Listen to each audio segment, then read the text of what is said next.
Mesdames et messieurs, bonjour et bienvenue à ce nouveau numéro de Sika Info Mag. Le débat de votre magazine d'information de ce jour portera sur deux sujets différents. D'abord, nous irons au Bénin, où la Cour constitutionnelle, par une décision prise ce mardi, a dessaisi l'organe politique en charge de la conception de la liste électorale et des cartes d'électeurs de ses prérogatives suite à la guéguerre entre cette structure et le gouvernement depuis quelques semaines au sujet du financement de la conception des cartes d'électeurs. Dans ce premier cas, nous discuterons de l'opportunité et des conséquences d'une telle décision à moins de 2 semaines de la tenue de ces élections prévues normalement pour le 26 avril prochain. Dans un deuxième temps, dans la deuxième partie de notre débat du jour, nous irons en Guinée où l'opposition et le gouvernement sont à couteau tiré. Déjà 2 morts et une trentaine de blessés ont été enregistrés à Conakry, la capitale, à la suite d'une série de contestations et de manifestations de l'opposition guinéenne qui conteste le calendrier électoral proposé par le gouvernement. Un calendrier électoral qui prévoit l'organisation des élections présidentielles avant les élections locales qui devraient avoir lieu depuis 2010. Ce sont là les deux principaux sujets à débattre ce jour dans votre numéro de Sika Info Mag. Mais avant de lancer le premier débat, voici le flash d'information. En Centrafrique, l'ex-président François Bozizé et Michel Djotodia, accusés de saper la transition dans leur pays, ont signé ce mardi à Nairobi une déclaration pour rejoindre le processus de réconciliation. La cérémonie qui s'est déroulée en présence des présidents kenyans et ougandais n'a pas connu la présence des représentants de la transition en place à Bangui. Au Nigeria, le premier anniversaire de l'enlèvement des lycéennes de Chibok par les islamistes de Boko Haram a été marqué par des veillées à la bougie et des rassemblements à travers le monde. Le nouveau président élu Muhammadu Buhari s'est montré ce mardi très prudent sur les chances de localiser et de retrouver les lycéennes détenues par Boko Haram. Enfin, en Sierra Leone, les élèves ont repris ce mardi le chemin de l'école après 8 mois de fermeture en raison de l'épidémie d'Ebola. L'UNICEF a annoncé avoir formé 9000 enseignants à la prévention de la maladie et fourni 24 300 dispositifs de lavage des mains aux établissements scolaires du pays. Peut-on organiser des élections législatives au Bénin sans des cartes d'électeurs? C'est le sujet à débattre ce jour dans le magazine Sika Info Mag. Ce sera juste après ce générique.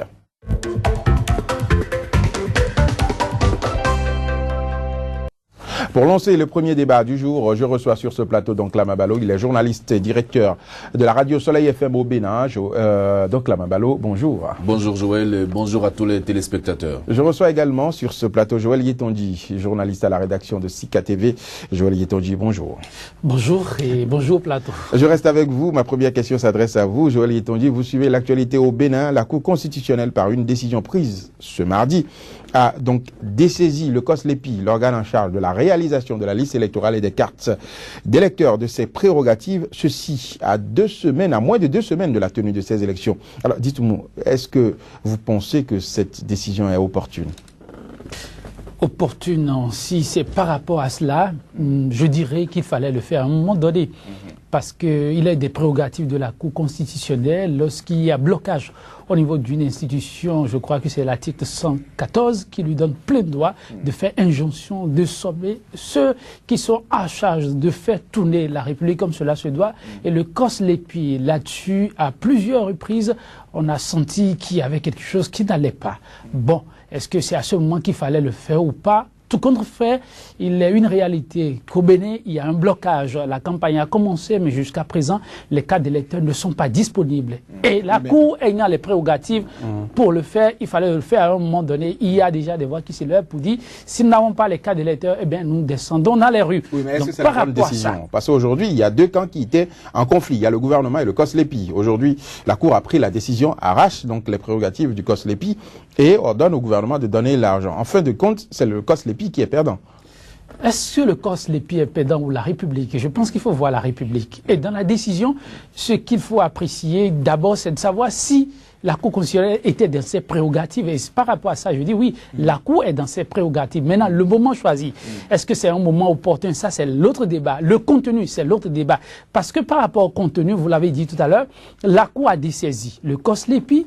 La Cour a donné aussi injonction à l'agentier national, le ministre des Finances, de donner les 800 et quelques millions demandés. Ce que réclamait le COSLEPI. Il fallait juste donc demander au gouvernement de donner les 800 millions et laisser le COSLEPI finir son travail. Donc je parle de la solution là maintenant. Je dis la légalité, on ne peut pas reprocher à la Cour à un moment donné de Bien taper sûr, nous sommes d'accord, sur la table. Mais le contenu par rapport à la solution, c'est là un peu qu'on peut se demander pourquoi cette solution. Pourquoi ne pas donner, parce que vous l'avez dit, on est seulement à 2 semaines, avec tout le retard que nous avons connu, pourquoi demander maintenant que le COSLEPI se dessaisisse de ce dossier et qu'on le laisse au CNT.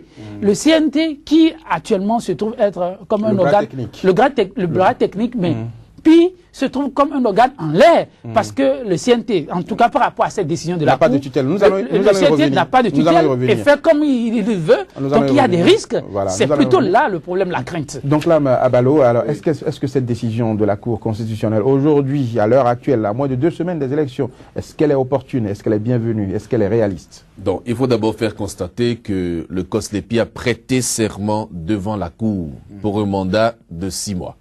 Le COSLEPI est en train de faire 2 ans et plus. Ça veut dire quoi? Ça veut dire que le serment qui a été prêté n'a pas été tenu. Donc la Cour constitutionnelle s'est retrouvée dans l'obligation, pour sauver la démocratie, de rendre cette décision-là. Moi, je trouve que c'est une décision qui fait bouger les lignes. C'est une décision qui fait avancer le débat, parce que c'est le plus important. On était dans un blocage. Il faut avoir l'honnêteté de le reconnaître. Et là, maintenant... Est-ce que les lignes ont bougé vers l'avant ou bien vers l'arrière? Non, vers l'avant. Je trouve que c'est vers l'avant. Est-ce que nous n'allons pas vers une crise politique? Non, je ne pense pas. Parce que, d'abord, on n'a pas déplacé la date des élections. Pour moi, c'est déjà une victoire.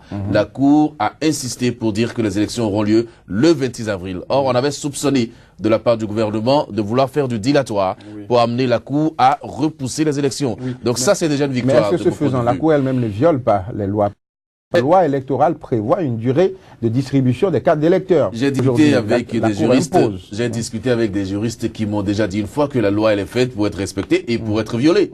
Et donc lorsqu'elle est violée, il y a des dispositions qui sont prises pour régenter ce viol-là. Je l'appelle comme ça, ou cette violation. Je préfère ce mot, violation. Donc la Cour s'est retrouvée dans une situation difficile parce que visiblement... Il fallait choisir le moins de mal. Le problème, l'essentiel, c'est la démocratie de notre pays. Il faut sauver la démocratie. Et vous avez dit dans votre introduction que le COSLEPI était l'organe politique et le CNT l'organe technique. Mais on a constaté qu'au niveau du COSLEPI, jusqu'à présent, on a fait de la politique. Lorsque vous entendez les acteurs, vous vous rendez compte que c'est des acteurs politiques. Oui, et le président, laissez-moi aller jusqu'au bout s'il vous plaît. Oui, le président du COSLEPI a dit que lui, il veut aller en campagne.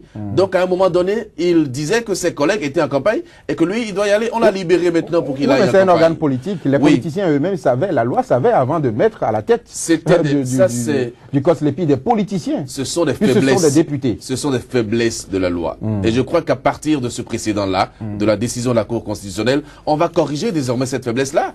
Parce que c'est un organe technique qui doit gérer la liste électorale. C'est un domaine technique. Et le COSLEPI, je regrette, c'est une décision tardive, certes, mais il fallait enlever les politiciens de ce processus-là. Mais pourquoi la Cour constitutionnelle aurait pu demander au gouvernement de donner l'argent, puisqu'en fin de compte, la Cour constitutionnelle a ordonné. Mais même si la Cour même si la Cour avait dit, enfin, je le dis, la Cour a dit de débloquer. Mais le COSLEPI est un organe politique, on peut continuer à faire de la politique à ce niveau. C'était le dernier décaissement demandé par le COSLEPI. Qui vous a dit que c'est le dernier?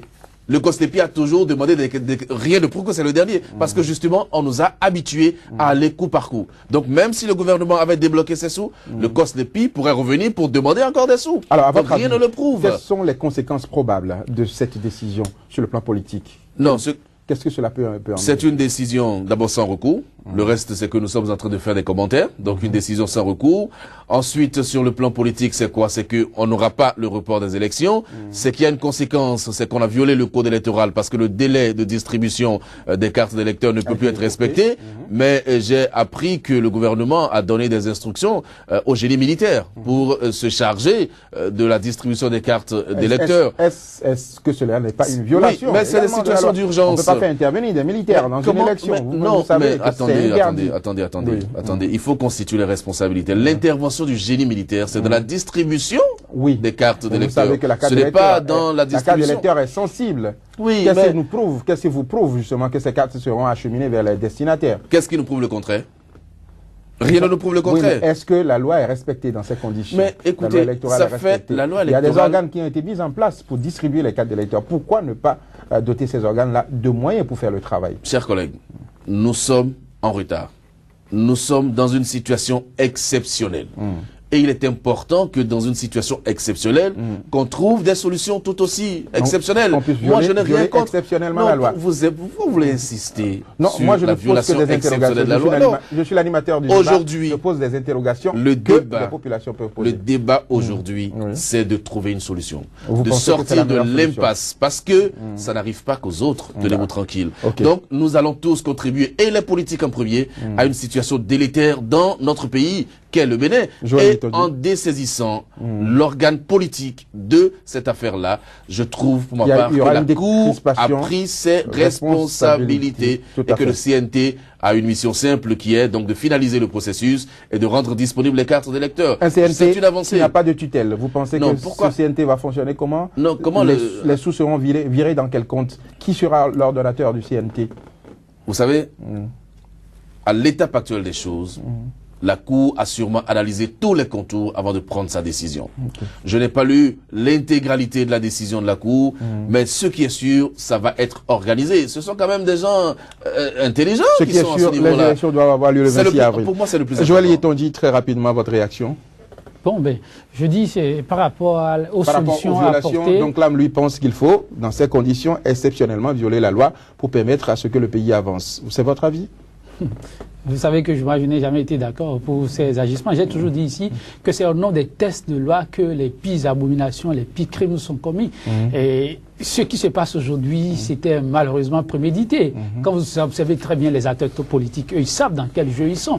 Et c'est les populations qui n'arrivent pas toujours à comprendre ce qui se passe et qui suivent bêtement les mouvements, malheureusement, et c'est ça.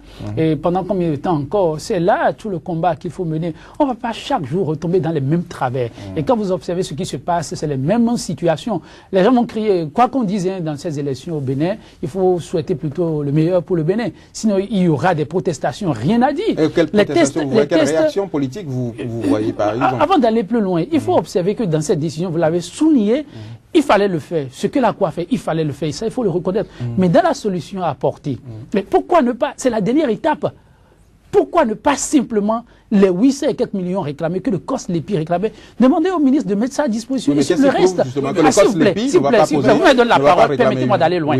Pourquoi ne pas le faire très rapidement et prendre cette décision? Pourquoi ne pas le faire d'autant que, vous l'avez dit tout à l'heure, il ne faut pas choisir des solutions où après on va faire du bricolage, essayer de colmater les brèches. Le CNT, s'il vous plaît, le CNT, s'il vous plaît, le CNT, tous les jours de l'argent et sans jamais finir. Le COS-LEPI est budgétivore. La faute est à qui? C'est là le drame, ce qu'on le relève. On est obligé de revenir en arrière. La faute est à l'exécutif. S'il vous plaît, si vous posez ces questions, je suis désolé, si vous posez ces questions, vous me permettez de répondre. Oui, répondez. Le mal est à qui? À l'exécutif. Vous comprenez ça? On a à la tête du Bénin un financier, s'il vous plaît, quand même. On a eu à la tête du ministère des Finances des gens rompus à la tâche. Vous comprenez qu'on COS-LEPI a un budget, on n'a pas pu statuer sur le budget et on en est là où on est aujourd'hui. On dit d'un COS-LEPI qui a dépassé les limites. Pourquoi? Parce que l'exécutif a permis ça. Et peut-être parce que ça arrange l'exécutif. On n'a pas pu voter un budget, on a demandé 13 milliards. Faites l'addition aujourd'hui. C'est paiement au coup par coup. On a dépassé largement. Or, hier, on disait qu'il n'y a pas d'argent. Ça a arrangé qui? Ça a arrangé les acteurs politiques. S'il vous plaît, pour le CNT, ce qui se passe aujourd'hui. Non, on sera obligé de colmater les brèches et demander finalement, j'imagine, parce que dans la décision, j'ai eu le temps de lire la décision intégralement. La Cour, les sages n'ont pas eu la sagesse de préciser qui va piloter les opérations. Vous avez soulevé un point capital qui fait qu'on est là où on est. C'est la question du décaissement. La Cour n'a pas pris la peine de dire que par rapport au décaissement, on va faire le virement de telle ou telle façon. Finalement, ça va se passer comment? Dans les 4 mois, on va décider peut-être que la Sénat va accompagner. Non, il ne s'agit pas de têtes pensantes qui vont accompagner un processus. Il s'agit de la légalité. Mais quand vous faites comme ça, vous ouvrez les brèches à l'opposition. Merci Joël Yetonji. Le plus important, c'est que nous puissions souhaiter que les élections aient vraiment lieu le 26 avril. Le Bénin donc mérite des élections législatives bien organisées, que les cartes d'électeurs soient disponibles afin que les électeurs puissent faire remplir donc ce devoir civique. Ce sera tout pour le premier quart de votre magazine Sika Info Mag de ce jour. Merci de nous avoir suivis. Sika Infomax se poursuit. Nous entamons à présent le deuxième quart consacré à l'actualité économique dans le monde entier. En Afrique, le journal de l'économie est une présentation de Inès Arwansou.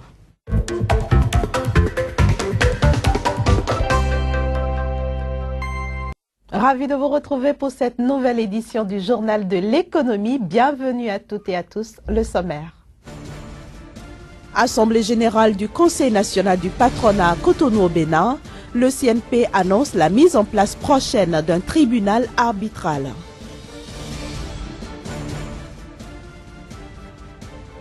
Lancement des travaux de construction de la plus grande zone industrielle de Côte d'Ivoire. Elle vise à désengorger les 3 zones existantes.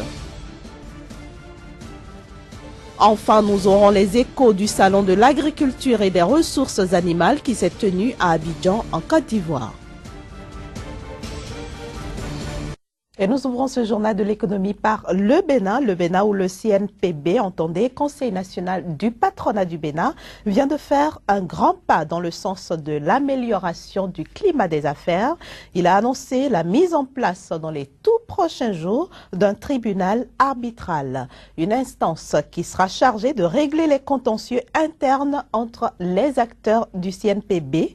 L'annonce a été faite à l'issue d'une assemblée générale ordinaire que l'organisation fêtière des patrons béninois a tenue mardi à Cotonou. Voici le compte-rendu de Emmanuel Crépi. Le Conseil national du patronat du Bénin a tenu le mardi 14 avril dernier à Cotonou son assemblée générale ordinaire au titre de l'année 2015. Une session qui a permis aux participants de prendre connaissance des documents de gestion de l'organisation pour les années 2013 et 2014 et d'envisager de nouvelles actions pouvant garantir un meilleur environnement des affaires au Bénin. C'était également une occasion pour le président du patronat de faire appel au sens de solidarité, de responsabilité, de détermination et de vision des patrons béninois pour le développement du Bénin. Nous devons continuer en tant qu'institution fêtière du secteur privé de fédérer l'ensemble des acteurs de la famille. Il s'agira pour nous de récupérer et d'exercer le leadership afin de montrer la voie, car personne ne le fera à notre place. C'est dans ce cadre que s'inscrira le projet de réforme de notre organisation. C'est la seule façon de prendre notre avenir en main et de transformer économiquement, in fine, notre cher pays.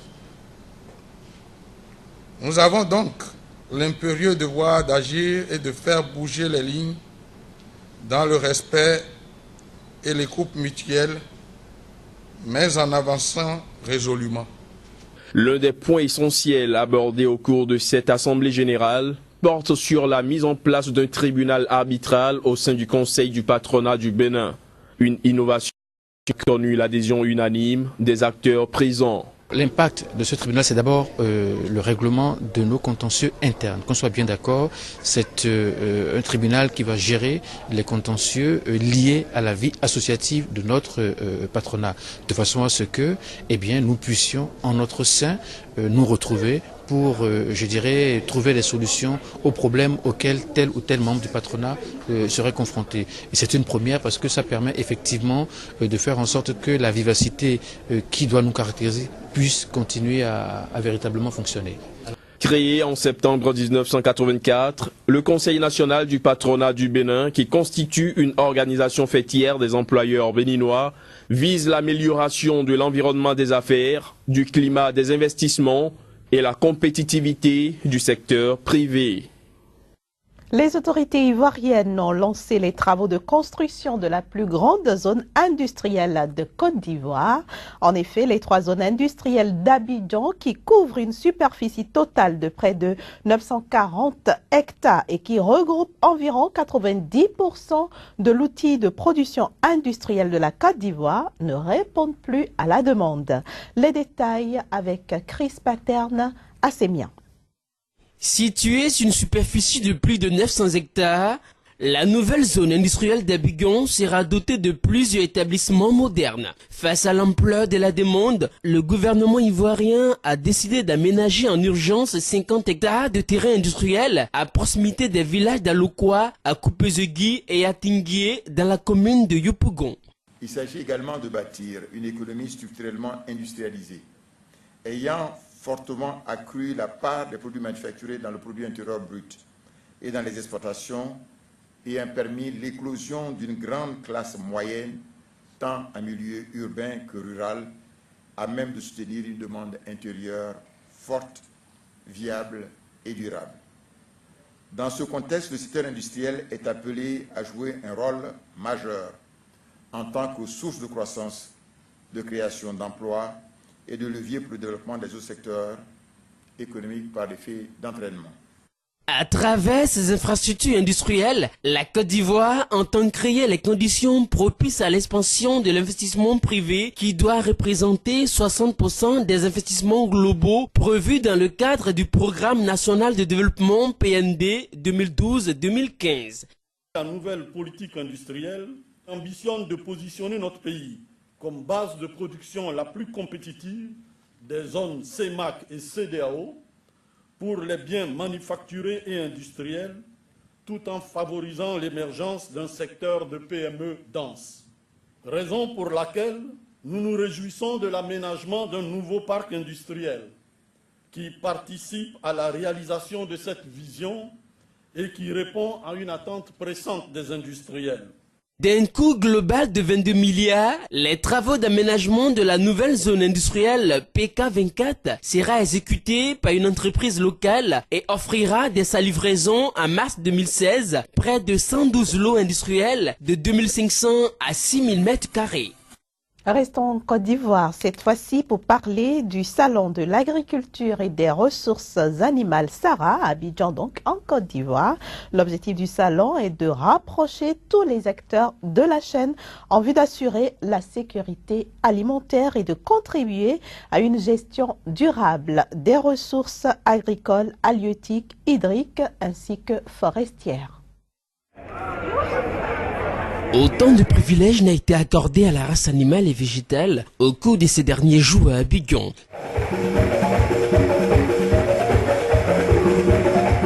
Comme le témoignent ces images, pour cette danse traditionnelle malienne, l'honneur était d'abord à ces bêtes de foire et enfin au public. Mettre en valeur les richesses et promouvoir l'investissement pour développer le secteur de la production animale en Côte d'Ivoire, c'est l'objectif du gouvernement ivoirien en organisant le Salon de l'agriculture et des ressources animales Sarah 2015. Nous étions en mission au Niger et nous avons également été impressionnés par la race Azawak qui produit et de la viande et du lait. Ils ont la couleur rouge pratiquement, mais qui sont vraiment bien robustes et qui s'adaptent aussi au niveau de la Côte d'Ivoire. Donc on peut les élever en Côte d'Ivoire. Pendant une semaine à Abidjan, ce salon a accueilli plus de 100 000 visiteurs, producteurs, investisseurs venus d'Europe et de la région ouest-africaine. La Côte d'Ivoire demeure un marché destinataire principal pour les produits animaux du Mali. Et en outre, concernant les échanges céréaliers, ils sont très bons et nous dépendons souvent de la Côte d'Ivoire pendant la période de soudure pour le maïs. Ce qui explique que la coopération entre les deux pays se porte bien. Avec plus de 30% du PIB et totalisant 70% des recettes d'exploitation, l'agriculture est le premier pilier d'une croissance forte et durable en Côte d'Ivoire. Le Salon de l'agriculture et des ressources animales d'Abidjan se veut un espace pour tenter d'apposer une charrure à l'économie ivoirienne. Une charrure tirée à cette unique occasion et une fois dans l'année par les bœufs. Plus de 5000 bêtes étaient à Abidjan. Microfinance au Bénin, 80 milliards de francs CFA collectés en décembre 2014. Telle est la une qu'affiche aujourd'hui le quotidien L'Économiste. Pour en discuter, nous allons retrouver tout de suite Casimir Pédia.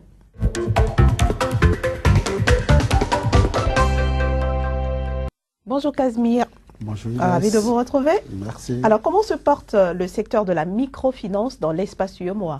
Il faut dire que 2014 a été une année beaucoup plus florissante pour la microfinance dans l'espace UEMOA par rapport aux 3 dernières années, à savoir 2011, 2012, 2013. 2014 a été une année où on a noté un regain au niveau de l'octroi des microfinances au pays de l'UEMOA. Alors, on a noté au cours de cette année environ 720 000 institutions, à savoir systèmes financiers décentralisés au sein de l'UEMOA, qui ont exercé légalement leurs activités entre janvier et décembre 2014. Et cela a impacté environ 14,4 millions de bénéficiaires. Donc vous comprenez que la microfinance au cours de cette année a été une activité, un secteur très sollicité par l'économie des pays de l'UEMOA. Et quelle est la part du marché du Bénin? Alors il faut dire que le Bénin s'en sort avec plus 13,3% de taux.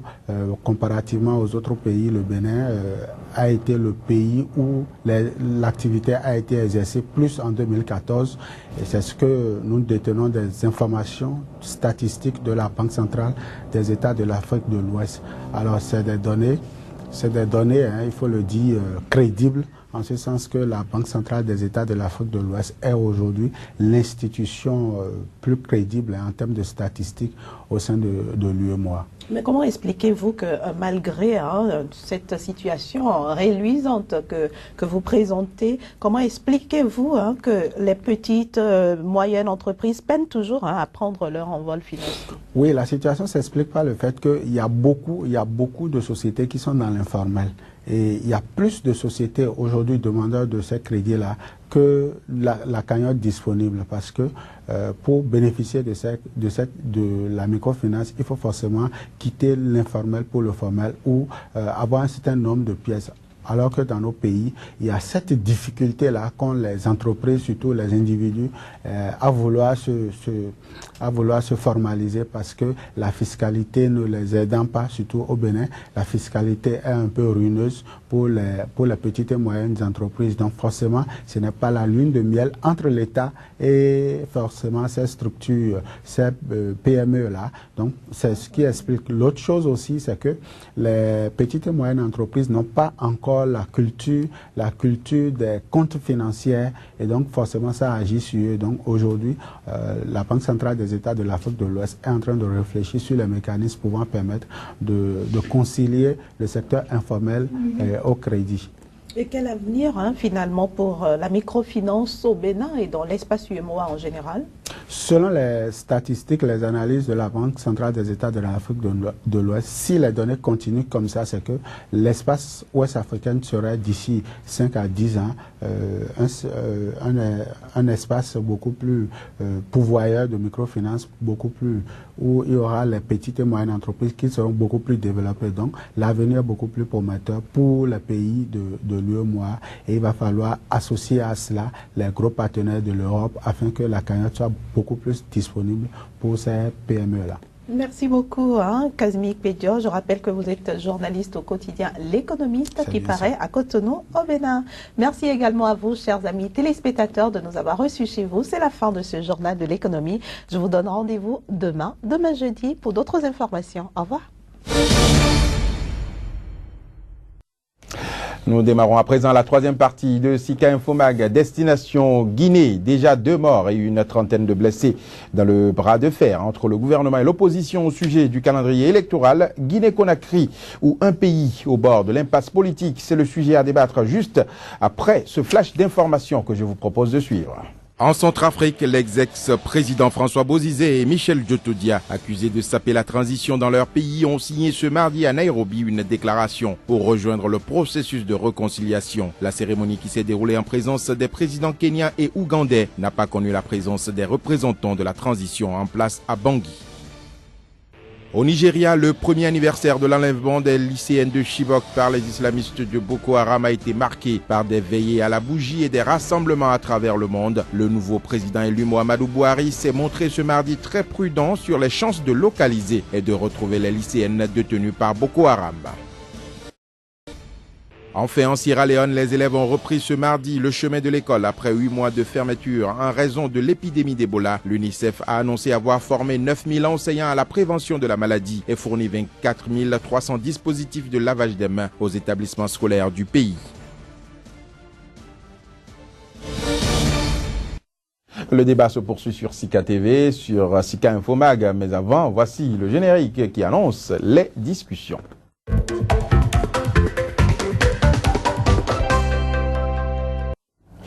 Pour parler de la Guinée, j'ai toujours sur ce plateau mes deux invités. Il s'agit de donc Lamabalo, journaliste et directeur de Soleil FM au Bénin, et Joël Yetonji, journaliste à la rédaction de Sika TV. Ma première question s'adresse à vous, donc Lamabalo. Je disais donc l'opposition en Guinée qui demande les élections locales avant les présidentielles, alors que ces élections ont déjà accusé 5 ans de retard.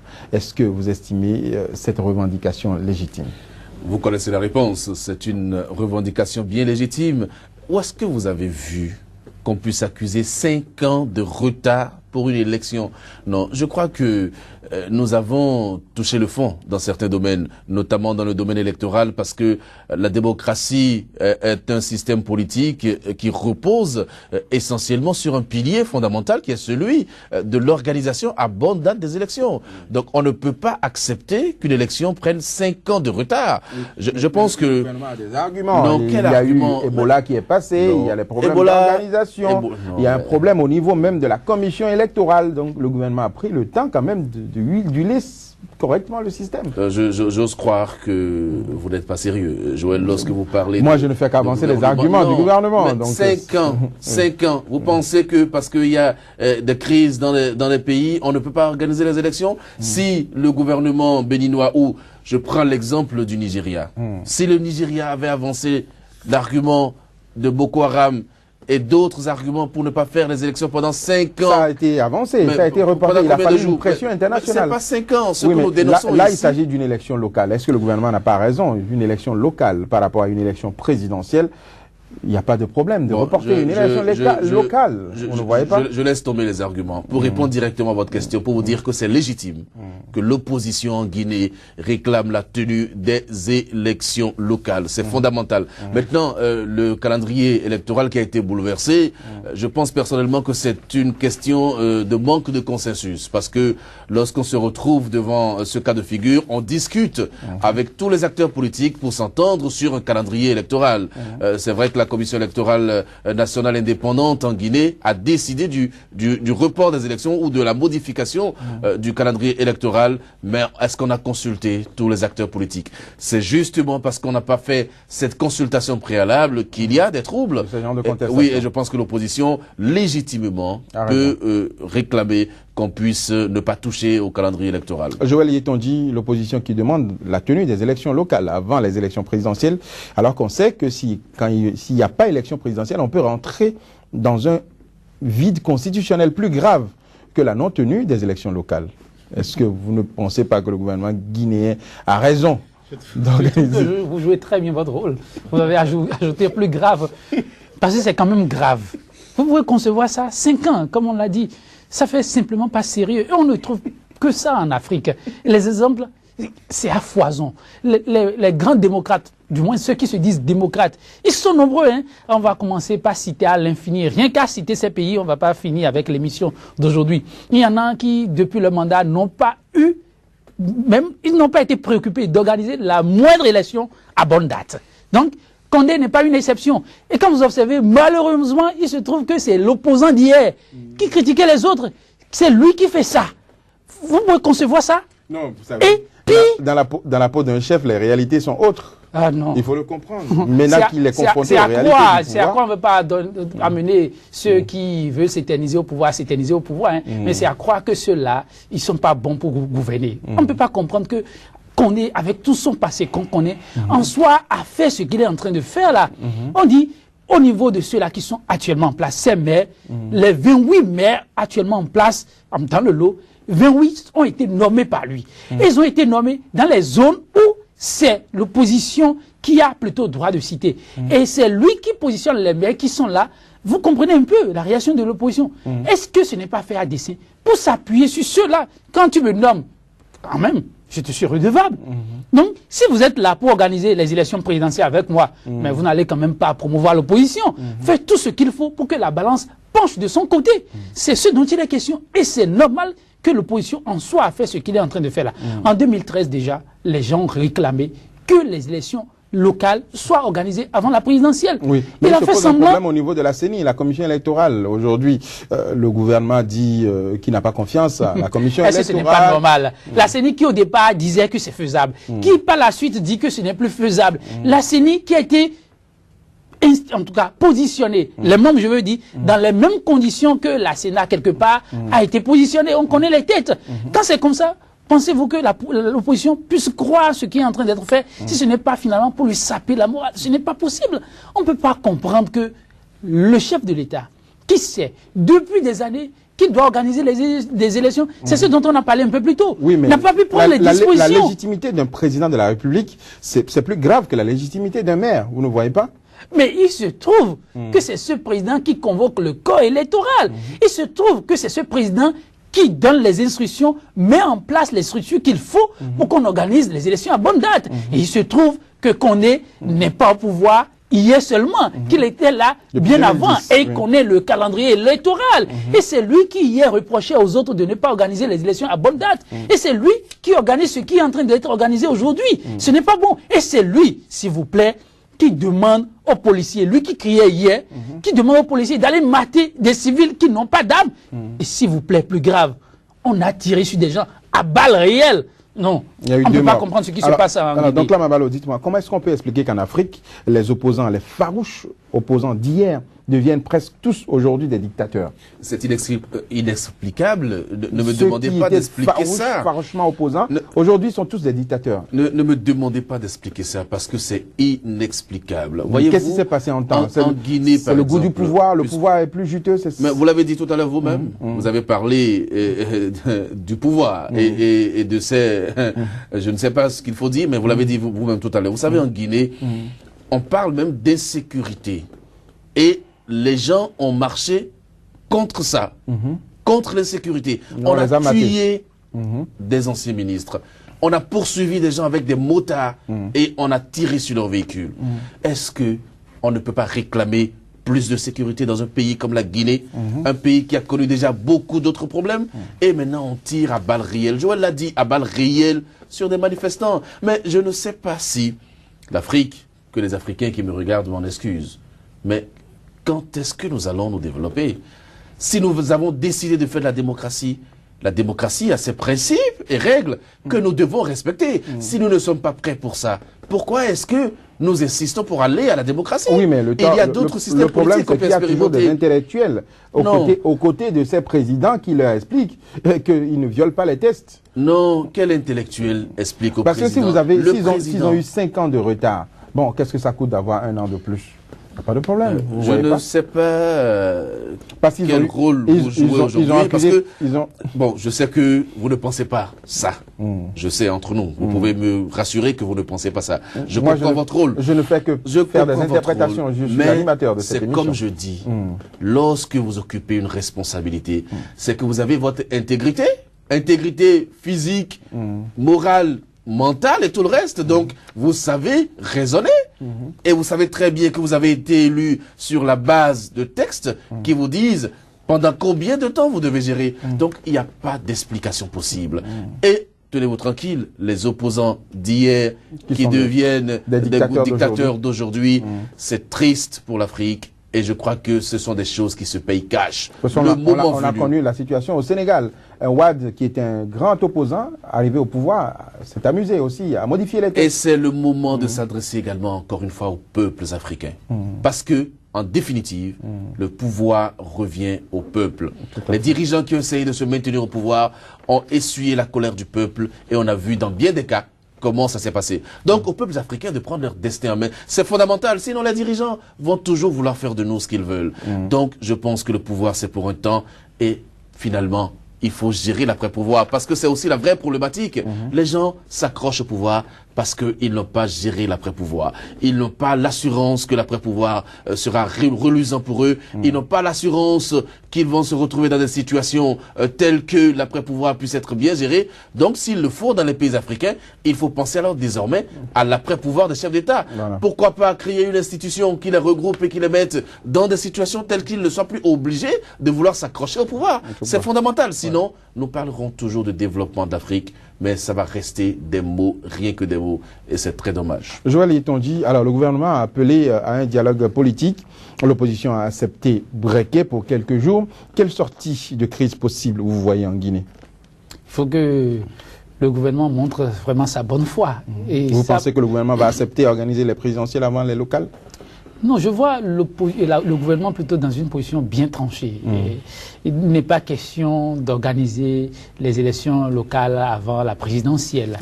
Mais comme c'est la pomme de discorde, il est, je pense, impérieux que les deux parties s'asseyent et voient ce qu'on peut concéder.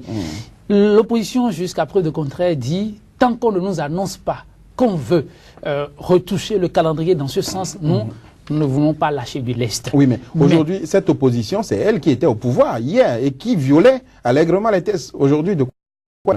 Elle se plaint de ce que celui qui est venu aujourd'hui au pouvoir a promis faire les choses autrement et n'est pas en train de faire les choses autrement. Donc, il faut bien qu'il goûte un peu aussi à la dictature. Non, c'est de la pagaille, ça n'a pas d'autre nom, malheureusement. Et il faut qu'on commence pas cesser de prendre l'opposition comme, je sais pas, la bête noire de l'exécutif. Ils doivent travailler en complémentarité. On a dépassé déjà ces limites. Et malheureusement, puisqu'on a des dirigeants qui ont juré ne pas comprendre la leçon, c'est vrai. Il revient au peuple de prendre en main son destin. Et la population africaine, elle est de plus en plus jeune. Et on ne peut pas continuer par se servir de la jeunesse comme on est en train de le faire là. Quand ça pète, quand il n'y a pas la sécurité, quand il n'y a pas la stabilité, ceux qui en font les frais, c'est d'abord cette jeunesse-là. Et que ces jeunesses s'organisent. Et moi, ici, je veux faire un clin d'œil à ces petits mouvements. Les gens ne les aiment pas, on les aime ou on ne les aime pas. C'est leur problème. Je trouve que c'est heureux. Là où la classe politique a échoué, je veux parler de balais citoyens et autres, je trouve que c'est original. Il faut continuer par faire le mouvement d'ensemble dans ce sens. Ça peut aider à changer quelque chose. Alpha Condé doit comprendre aujourd'hui qu'il faut s'asseoir autour d'une même table avec la classe de l'opposition, si c'est vrai, qui n'a plus rien à perdre, et puis rebeloter. Repartir à zéro s'il le faut. Vous avez jamais vu un président en exercice il faut commencer. Dire qu'il n'a rien à perdre? Il faut commencer par le faire. Donc là, Mabalo, les portes de sortie possibles, la sortie de crise en Guinée? C'est le dialogue. Et je pense que... Vous pensez que le gouvernement va faire marche arrière? Le gouvernement doit dialoguer, discuter avec la classe politique, aussi bien l'opposition que la société civile, parce qu'ici, il s'agit de trouver une solution de sortie de crise. Donc, il n'y a pas de solution de sortie de crise possible lorsqu'on ne s'est pas assis autour d'une table pour discuter. Et si les uns les autres arrivent à discuter franchement et honnêtement, on doit pouvoir trouver une feuille de route pour la sortie de crise. Oui, c'est fondamental. De quoi est-ce qu'on peut discuter de l'organisation des élections. Tranchée. Ce qui est sûr, ce gouvernement partira un jour. On n'est pas là éternellement. Ils ne sont pas là éternellement. Ils partiront un jour. Alors moi, avant de vous redonner la parole, je voudrais dire une chose. Il est fondamental qu'en Afrique, désormais, on puisse redonner de la valeur à la fonction présidentielle.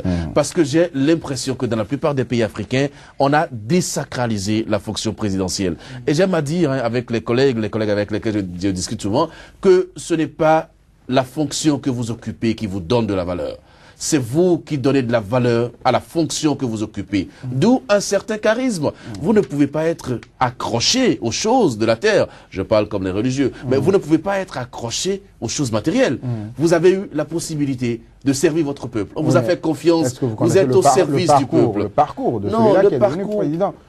Le parcours de qui? Il faut y voir. Celui-là qui est devenu président. Vous connaissez son parcours? Un Alpha Condé qui a fait l'opposition, qui a fait tout le temps la prison. Aujourd'hui, il se retrouve... Nelson Mandela a fait plus de 27 ans de prison.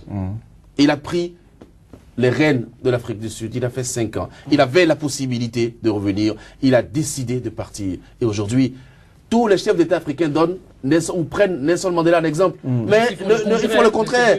Il faut le contraire. Mais il y a des icônes qui sont là, qui donnent le bon exemple. Voilà un exemple que je vous donne pour l'Afrique. Je rêve, votre mot de fin. Oui, je rêve de ça pour l'Afrique. Que la fonction présidentielle soit revalorisée et que nous ayons des hommes de parole, des hommes charismatiques à la tête de nos États africains. C'est avec ça qu'on peut même discuter avec l'extérieur d'égal à égal. Parce que dans les relations internationales, on dit que les États sont égaux, même si dans la réalité, c'est pas ça. Mais nous devons avoir des chefs d'État dignes. Voilà. Joël Yetonji, votre mot de fin. Je trouve que les Africains doivent commencer par bomber les torses et être fiers d'eux-mêmes. Et être fiers de soi, c'est savoir être ferme sur certaines choses. Aujourd'hui, on n'a plus à regarder de l'autre côté, l'œil de l'autre côté, attendre le salut de qui que ce soit. Les Africains ont la possibilité de changer les choses. Voyez-vous, cette communauté internationale, est-ce que vous les avez vraiment entendu parler? Ça a commencé petitement en Guinée. Qui vous avez entendu? Mais quand ça va devenir un... Bon, ils viendront jouer au sapeur-pompier. Donc quand ça ne va pas, il faut avoir le courage unanimement. Je dis surtout ça, unanimement. Quand vous parlez d'une seule et même voix, comme on l'a vu au Nigeria, ça porte des fruits. Mais quand vous y allez en dispersé, rien que pour votre poche, ça donne ce que ça donne là. Et donc, je vais faire un clé d'œil rapidement en Côte d'Ivoire, pour ceux-là qui se disent de l'opposition, que les gens sachent parler d'une seule et même voix. Si on ne le fait pas comme ça, on ne peut pas obtenir de résultats probants. Et pour ceux-là qui se disent panafricains comme Alpha Condé, parce qu'il a de tout temps chanté, c'est l'occasion d'en donner la preuve. Merci Joël Yetonji, merci. Donc Lamabalo, madame, monsieur, ce sera tout pour ce numéro de Sika Info Mag. Mes invités et moi, nous avions eu du plaisir à vous savoir connecter Sika. Avant de clore cette émission, je vous invite à suivre cette séquence promo. Mesdames et messieurs, bonjour et bienvenue sur votre premier numéro.